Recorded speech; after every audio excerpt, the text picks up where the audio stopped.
उत्तर प्रदेश में जब चुनाव हो रहा था तो उत्तर प्रदेश चुनाव के समय महंगाई क्यों नहीं बढ़ रही थी? क्या उस समय यूक्रेन की लड़ाई नहीं थी?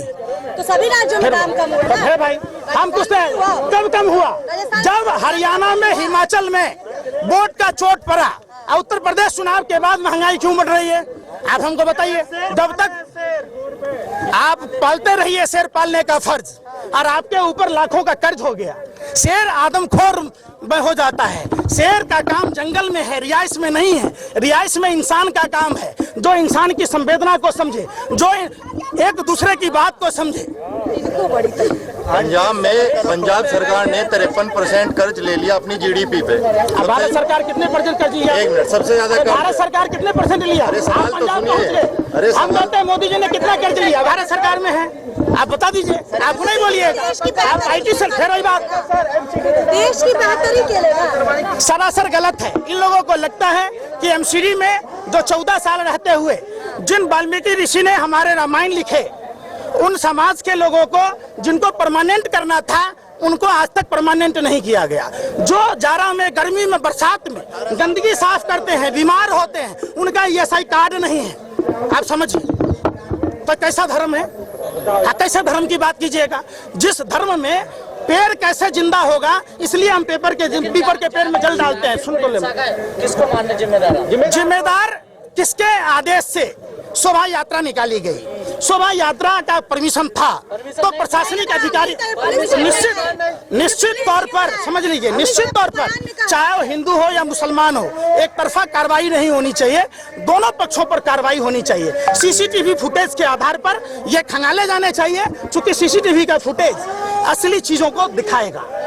इंतजार कीजिए और सरकार से मांग कीजिए, गृह मंत्री से मांग कीजिए कि CCTV फुटेज के आधार पर। अभी आपका ये प्रश्न ही नहीं है, ये चुनाव आयोग की गलती है। चुनाव आयोग पहले यह तय करे कि क्यों क्रिमिनलों को टिकट चुनाव प्रक्रिया में भाग लेने दिया जाता है।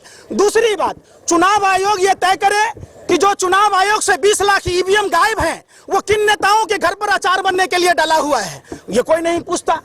ये देश सभी धर्म का है, सभी जाति के लोगों का है। आपको कुरान पढ़ने की जरूरत है अगर आप मुसलमान हैं तो, आप हिंदू हैं तो रामायण और गीता पढ़ने की जरूरत है, आप अगर क्रिश्चियन हैं तो बाइबल पढ़िए, आप अगर सिख हैं तो सरल गुरु ग्रंथ साहिब पढ़िए। और ये चीज सीखिए, बगल में बंगला साहब गुरुद्वारा है, किस तरीके से मानव सेवा को ही धर्म माना गया है। रामचरितमानस में प्रभु श्री राम अपने भाई भरत के विनती पर कहते हैं, परहित जैसा कोई धर्म नहीं। परहित को धर्म मानते हुए भगवान सूर्यदेव अपने दिव्य ज्योति से आलोकित करते हैं। वायु सांस देती है, ये पेड़ जो वायु देती है जिससे आप जीवित रहते हैं। चंद्रमा शीतलता प्रदान करती है, पानी जीवन जीने की कला सिखाती है। तो जब हमारे भगवान कहते हैं, पहली बार ऐसा हो रहा है कि नरेंद्र मोदी के शासन में, प्रधानमंत्री के शासन में सिर्फ और सिर्फ चुनावी प्रक्रिया को ध्यान में रखा गया है। भारत में अगर जाति और धर्म के हिसाब से नफरत चलेगा तो हमारा देश कमजोर होगा। हमारे देश को अगर मजबूत करना है तो भारत के सभी जाति और सभी धर्म के लोगों को एक होकर लड़ना होगा। इन जो गोरे अंग्रेजों की दलाली करने वाली शक्तियां हैं, देश में नफरत की कोई जगह नहीं है। भूख सबको लगती है, प्यास सबको लगता है, सबके लिए स्कूल चाहिए, सबके लिए अस्पताल चाहिए। आप बताइए, धार्मिक जुलूसों में हथियारों का क्या काम है? कौन लोग हैं? अमित शाह ने तो अब जांच की कहा ही है ना कि जिसने ये दंगे भड़काए उसके लिए सख्त से सख्त कार्रवाई होनी चाहिए। जांच की तो उन्होंने बात कही, कह ही दी है। अब अमित शाह का बेटा BCCI का सेक्रेटरी बनेगा, हमारा बेटा धार्मिक झंडा ढोएगा?